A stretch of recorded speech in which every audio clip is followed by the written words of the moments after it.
Ah bon, ben là, c'est l'occulte contemporain avec Cthulhu, et puis là, il y a GURPS, et puis là, il y a encore tout ce qui est un peu White Wolf, avec des vampires, des loups-garous et tout ça. Ici, c'est des jeux d'une gamme qui s'appelle Master Book, avec Torg, Shatterzone, et puis il y a eu Blood Shadow, là, c'est Shadowrun, là, il y a Earthdown. Ici, il y a pas mal de tout mon matos Donjon Dragon, sauf Donjon 2 auquel je me suis remis et qui me plaît beaucoup. Il y a aussi des jeux un petit peu variés, divers par là. C'est les Royaumes oubliés, cet étage-là. Là, on est plus en Donjon 3e édition et Donjon 4 que j'aime plus du tout, avec un peu de JRTM, dont certains de mes suppléments m'avaient été copieusement chourés par certaines personnes. Et puis le jeu préféré de ma femme, Château Falkenstein. Et on a dans du jeu historique, là, un petit peu le japonisant, chinoisant, Seven Sea, avec laquelle on a passé de bonnes heures, Warhammer, mon premier jeu acheté, pas mal de jeux médiévaux ici, dont, là c'est pas médiéval, mais c'est Deadland. Et puis là, il y a la science-fiction, et puis le super-héros, donc j'aime beaucoup Star Wars, Vaddingson, il y a Sion pour un aspect un petit peu héros et puis mythologique. Mes jeux préférés auxquels j'ai du mal à faire jouer parce que j'ai jamais trouvé le temps. Un jeu sublime, là où Everway. Et la SF plus classique avec des tas de trucs différents, possibles et imaginables. Je compte pas effectivement donc tout le matériel Donjon Dragon 2 plus plein mal de choses qui sont encore dans la chambre. Et toi Basté, effectivement, comme c'est peut-être le dernier Shadroll que j'ai envie de faire avec toi, et simplement avec Horus qui s'occupe beaucoup de toi en ce moment parce qu'il t'aime, tu l'aimes, ouais tu l'aimes. Je voudrais pas te faire jouer, je voudrais juste te parler de la dernière partie que j'ai faite à la Convention des Griffons. Il y a pas mal de gens qui m'ont fait une réflexion, c'est qu'ils avaient vu la dernière vidéo que j'avais fait avec toi, un peu de tristesse, un peu de poésie, puis un peu de rire à la fin. Mais oui mon Horus, tu seras sur la vidéo. Et je voulais dire que j'ai essayé de penser à toi ce week-end. D'abord, ton nom, on ne te l'a pas donné au hasard. On t'a appelé Basté. Donc Basté, c'est quand même la déesse des chats. J'ai fait exprès une faute d'orthographe dans ton nom parce que moi, je veux des noms de dieux ou de saints ou religieux en 5 lettres. Horus, H-O-R-U-S. Shiva, S-H-I-V-A. Basté, il a fallu que je fasse B-A-S-T-E. Ça aurait pu être Baste, peu importe, mais ça faisait B-H-A-S-T. Mais j'ai préféré te donner Basté. Je sais pas pourquoi. Et Kilda, ça n'existe pas vraiment, mais c'est l'île de Saint-Kilda. Et dans les scénarios que j'ai fait jouer ce week-end, le premier, j'ai joué une nonne sous l'Inquisition espagnole, qui avait comme pensée que l'esprit de son enfant défunt, après une expérience douloureuse avec un homme d'église pas recommandable, était réincarné dans son chat, qu'elle baladait pour partout. Et ces chats, tu vois, je me suis dit en jouant qu'il serait bien allé. Et le lendemain, quand j'ai fait jouer une sorte de variation un peu fantastique des 10 petits nègres, il y avait un personnage aussi qui parlait aux familiers d'une sorcière, c'était un chat. Alors là, j'ai mis un mixte, un chat des forêts norvégiennes et un chartreux. Les 10 petits nègres. Et vous voyez, dans les 10 petits nègres, quand tu connais la pièce de théâtre, il y en a 2 qui survivent. Et dans les 10 petits nègres aussi, il y en a 2 qui tombent amoureux. Et j'ai voulu essayer de rendre cet amour impatient à ce que t'apportes sur tes derniers jours. Un tout petit peu. Et donc, voilà, je vous prends tous les deux sur ce petit final.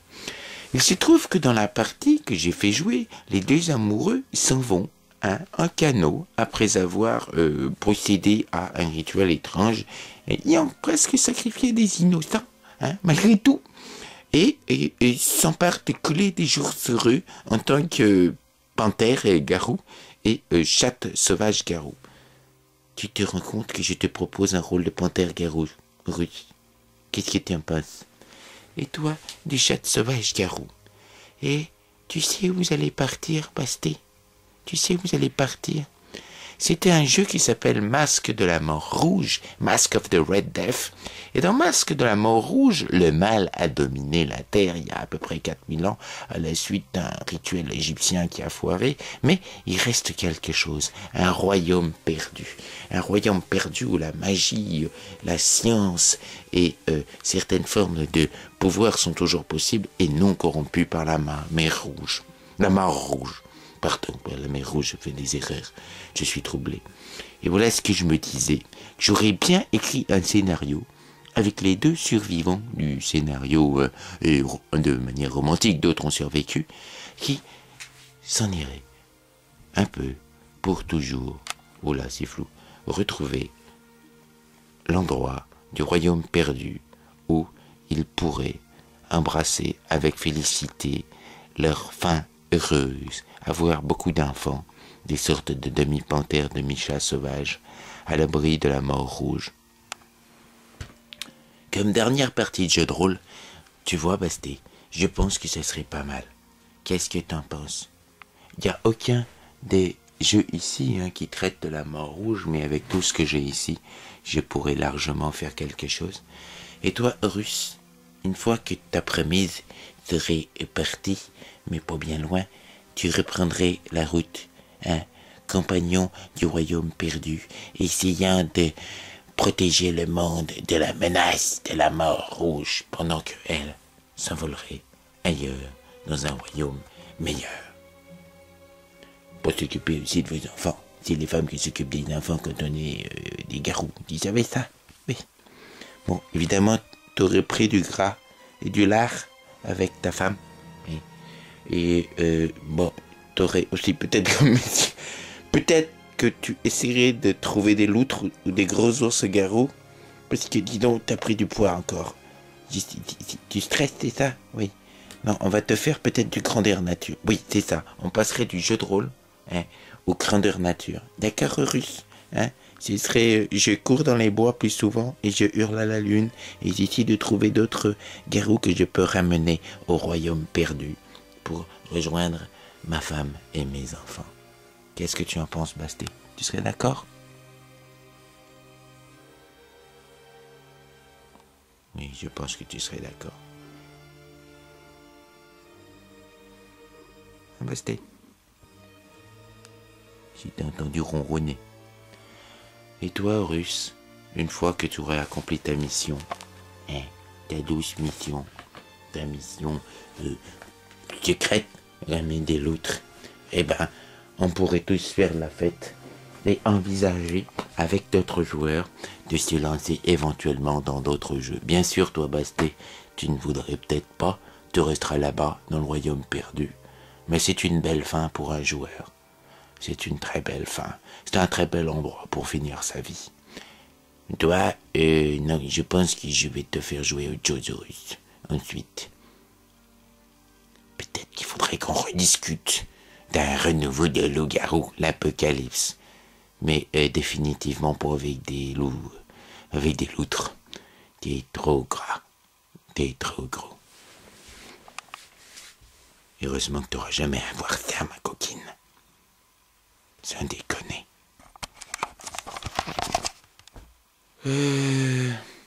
Un chat de rôle un peu différent de d'habitude, certes. Mais en même temps, il existe parfois des moments dans le jeu de rôle où le maître de jeu essaie de mettre un petit peu d'émotion.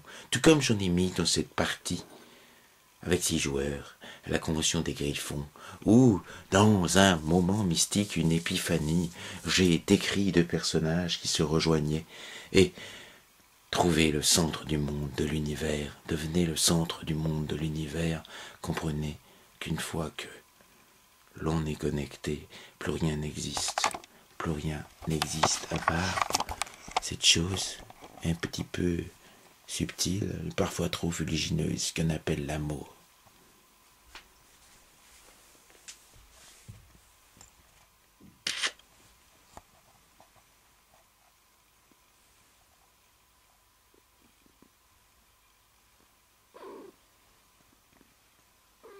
Mais oui, l'amour, ma moumoute. L'amour.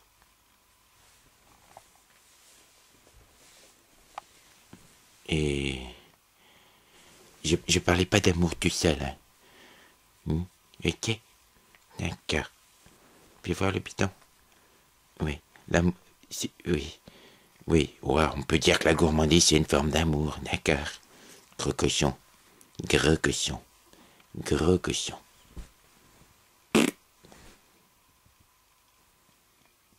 Je finis pas sur toi parce qu'il c'est très ridicule.